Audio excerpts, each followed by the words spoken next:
Are coming with more and more options these days, from the ability to take photos to internet access. The Gadget guy is here to show us one cool new phone. How about radio, Michael? I talk to you now, but I'm listening to FM radio through this Nokia 6800. I knew there was a reason that you were doing what you were doing. The bad dance, the Gadget dance. This is the latest and greatest cell phone from Nokia.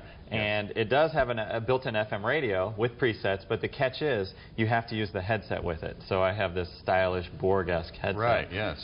But what I really like... Terminator 3, I believe they have the same headset. The T3. But as soon as you pull out the headset, the radio dies. But it does some pretty cool stuff. It does little presets and that kind of stuff. And I don't know, it looks kind of cool. There's a little button on the side here that I can mute my call with if I don't want anyone to hear what I'm saying. But as soon as the phone starts ringing, it mutes the stereo and lets you take the call. So that's convenient. So you don't have to hit a lot of buttons to get from one to another. Not really. But what I like about this is it is one of the first phones that is a phone that has a keypad but still keeps the 9-digit keypad on the front of it. So I'm going to show this scissor action here. This is going to be really tricky. Check this out. You take the phone and you split it apart. Oh, wow. And the phone, changes orientation. Watch the display. It goes from orientation standard to this left to right orientation. So now you can use this split keyboard. If you remember, Microsoft had the natural keyboard. Yeah, you were showing us that before. It was to prevent carpal tunnel syndrome or something. So maybe this cell phone prevents carpal tunnel syndrome. I don't know. Well, it's funny because it seems like so many of our gadgets are the newest, greatest cell phone, and I know it has to be pretty good to catch your attention. So you like this one? I think it is interesting. It's almost there. It's not quite there yet. But some of the features of this, it's a world phone, so you can use this thing overseas, Asia, Europe. You can use it here in the United States on Singular or AT&T's network.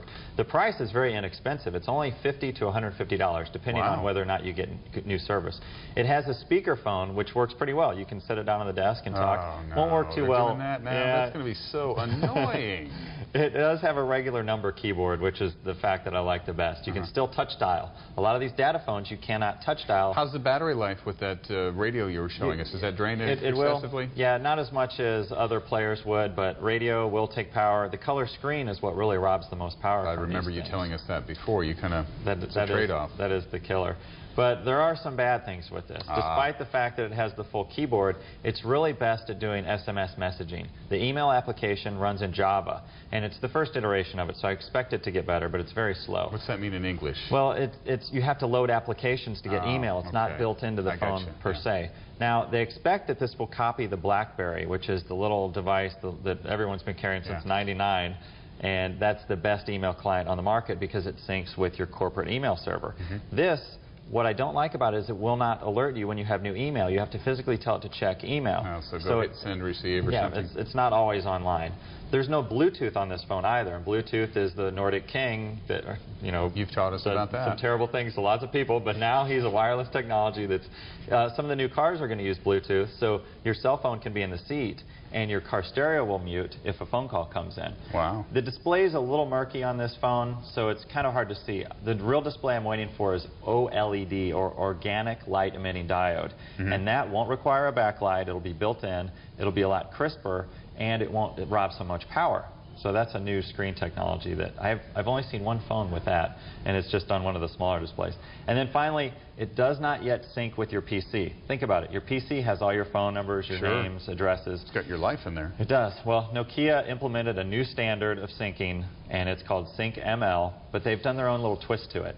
So in order to sync with your desktop, that software is not in place yet. But eventually, you'll be able to send data from the PC automatically into the phone via the network. You won't necessarily need to use a cradle for it. How far out is that? Do they know? Hopefully it's months away. But in the past, we've been waiting, sometimes years for syncing devices. Why did you bring your other phone? Here's what, I still carry two devices, and I wanted to show this. I've got my old Nokia phone, which is my voice phone here, and you can see it's very comparable in size. I love the size of this phone, and this is what I carry for voice still to this day. Now, what I carry for data is my favorite data device, and that's the Sidekick. What I like about the Sidekick, though, is it has such a great keyboard, as I reveal it here. And it's quite a bit larger, but you see I carry two devices, and unfortunately I'm still going to have to because the Nokia 6800 is almost there, but not quite yet. Hopefully software improvements it'll get it there. You're such a tough judge, Dave Mathews, Gadget Guy. Thank you very much for joining us once again and explaining and exploring the future for us. Up next, stocks have